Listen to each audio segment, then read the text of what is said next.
Well, I suppose this is more like polls 10 through 12, technically, because I want to add 2 games onto the schedule on Saturdays, and I want to replace Lunar Dragon Song on Fridays.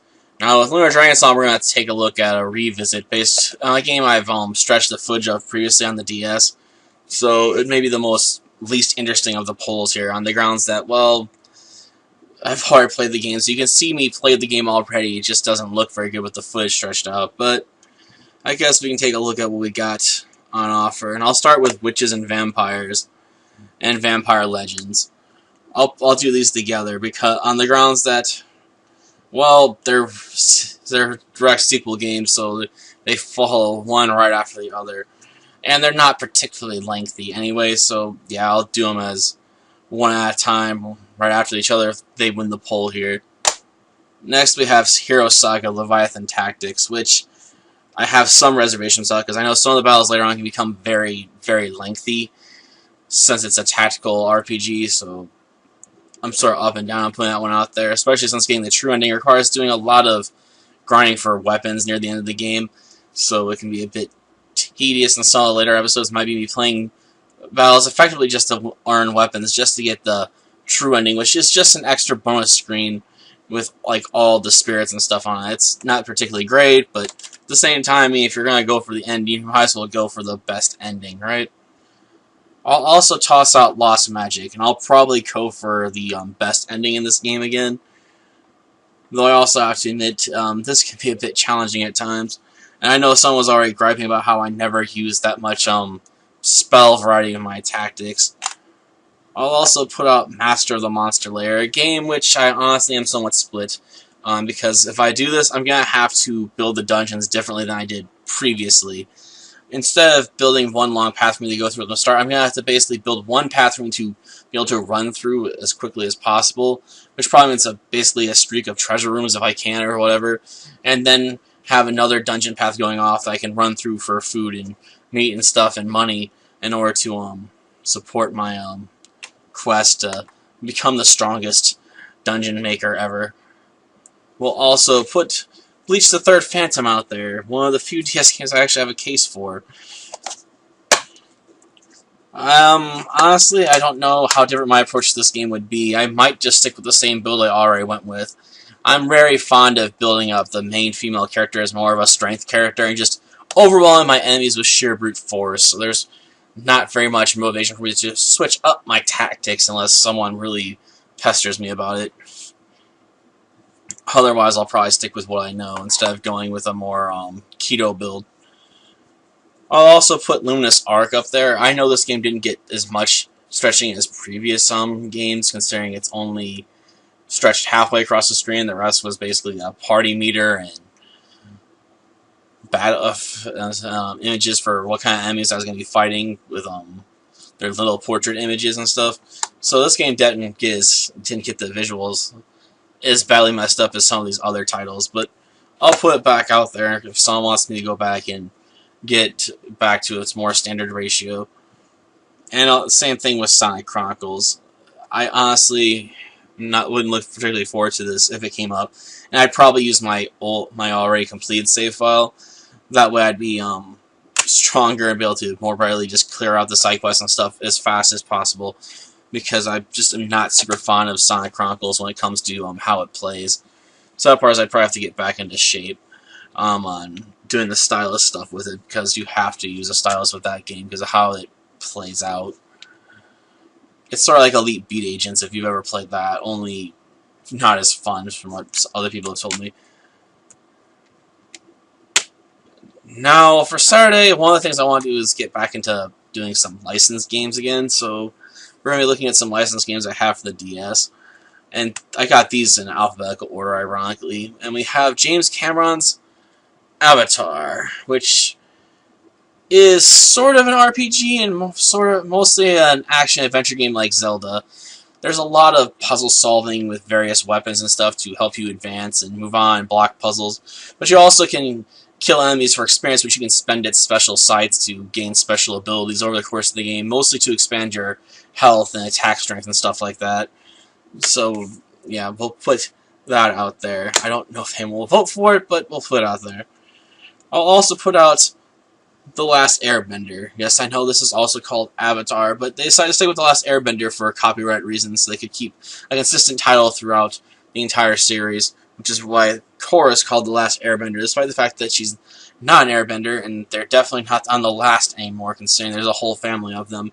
And with the way the series continued, we eventually had a whole bunch of new airbenders, so it's definitely no longer anywhere close to being even the last family of airbenders or anything, so it's a almost nonsensical title now. But yes, if I do The Last Airbender, we'll look at both of the DS RPGs on the grounds that they're both relatively easy and they're rather short, so there's no reason not to do them like one right after the other if I'm doing them. They have very similar gameplay and stuff, so if you don't really care for either one of them, you've played them before, you're probably not going to have that much fun watching me play them unless you want to see me torture myself because you think they're that bad. I'll also toss out Dinosaur King, which I realize is maybe a misnomer since it started out as a arcade game, and I guess got an anime translation, and then they're like, let's have a DS game. As for the gameplay itself, since I've messed around with it a little bit, it's got a lot of fossil finding, and the combat's rock, paper, scissors based. So if you don't find rock, paper, scissors type battles very interesting, you may find me playing through this game rather boring with its random encounters and stuff popping up to slow you down with people randomly going, let's play rock, paper, scissors, rock, paper, scissors. So yeah.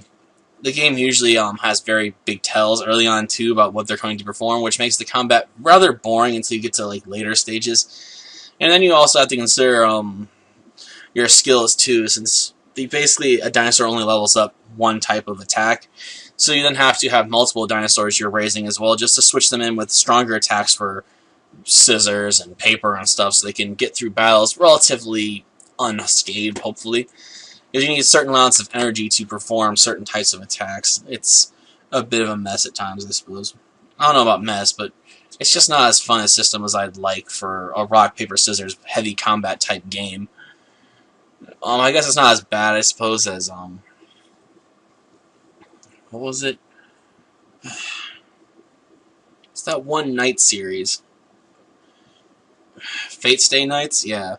There was a PSP game I have for that, which Fate Extra, and it has a very rock, paper, scissors heavy combat system, and it just wasn't very fun. You have to go 6 rounds.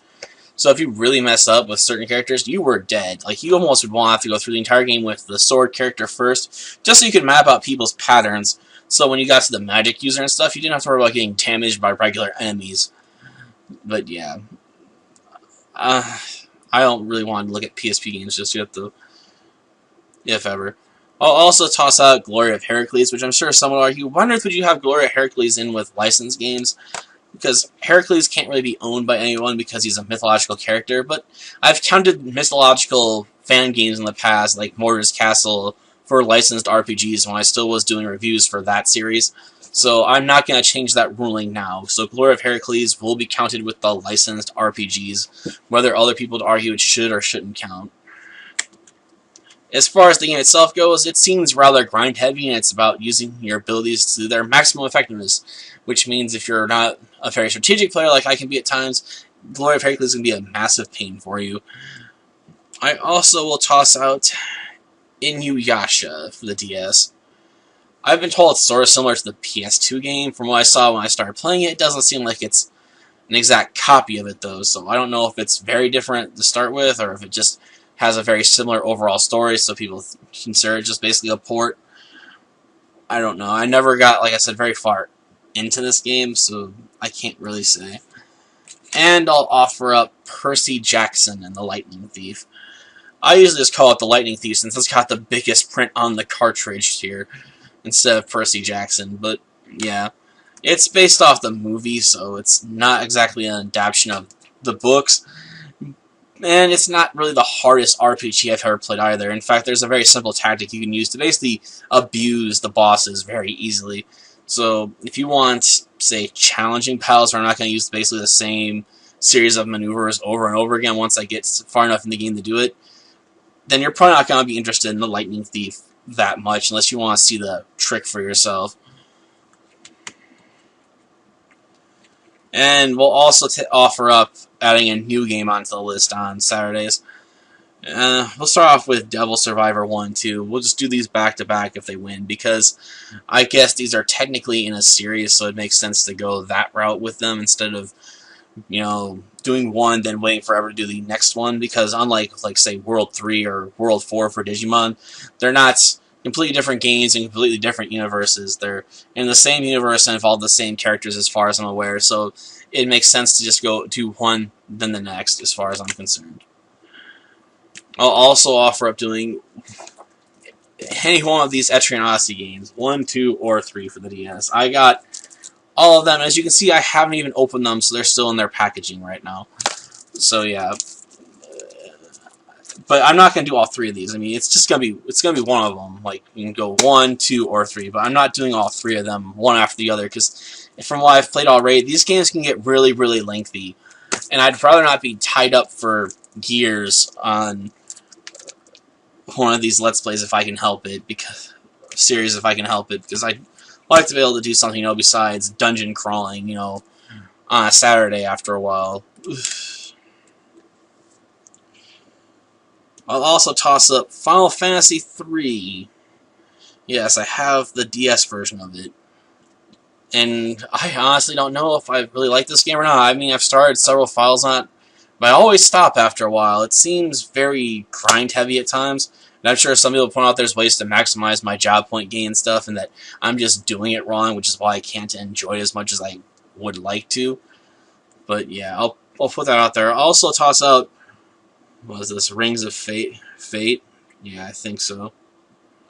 It'd help if I kept my glasses on, I guess, because it's hard for me to read the small print on these somewhat. Especially when it gets all fancy and cursive, but yeah. I'll toss that out there. I'll also put out Nostalgia, which I guess is a rather cliche RPG from what I've seen, with airships and all that stuff. All the classic jazz, which is why it's called Nostalgia, to just tell you out front that it's going to be a very nostalgic game for you if you've played a lot of older RPGs. So yeah, I'll put that one out there as well. I'll also put up Rhapsody, a musical adventure or something like that. I guess it's very hard. Like I said, it's hard for me to read without my glasses, especially when you got like that tiny print underneath the main name. I've heard a lot of good things about this series, or I guess it's an individual game basically. But yeah, I've heard good things about it, but I've never really played more than like the first hour or so with it. So yeah, if people pick that, I'm gonna be mostly going in blind, so I'm not gonna be able to tell you many good strategies or details about it because I don't know any. And I'll put up Shin Megami Tensei, I think it's Strange Journey as well. I mean, I don't know if anyone will particularly care about this, considering it's not as famous, I think, on the DS as the Devil Survivor series, which got remakes on the 3DS as overclocked. This game I guess, got made, and then sort of tossed to the wayside and forgotten about for the most part. But yeah, I'll put it out there and see if anyone goes nibbling after it. And that's all 3 polls. I mean, we got a revisit poll, we got a licensed poll, and we got a new a new series potentially with Devil Survivor, or just a new game in general on Saturdays with those offerings. I'll list them off on the video in the comment section, as well as probably put them in the description, and I'll try to keep them all in the same order for convenience sake, so people can maybe go by almost numbers when they start making their comments, if they prefer. If they don't want to write out like the full title. But yeah, that's the poll in a nutshell. And the Saturday games, I'm gonna need votes in by Friday, since I'm gonna be starting next Saturday. So I know it's not a very long time. And the Friday game with the revisit stuff, I'm gonna need votes in by Thursday. I mean, I'm not particularly concerned with that one, on the grounds that the last time I did a poll and the only thing available were games I'd already done, almost no one voted. In fact, there's only one vote, and that's why Magical Star Sign won the last poll I did, because only one person voted, and that's what they picked. So they got to control what was selected by default, because no one else gave out an opinion. And I'll stick with the usual rules too, if people really want to know about them. You can vote for as many titles as you like, and the one with the most points at the end is the one I go with. So you don't have to feel relegated to just picking one title if you like multiple titles that are available. Until next time then. See ya.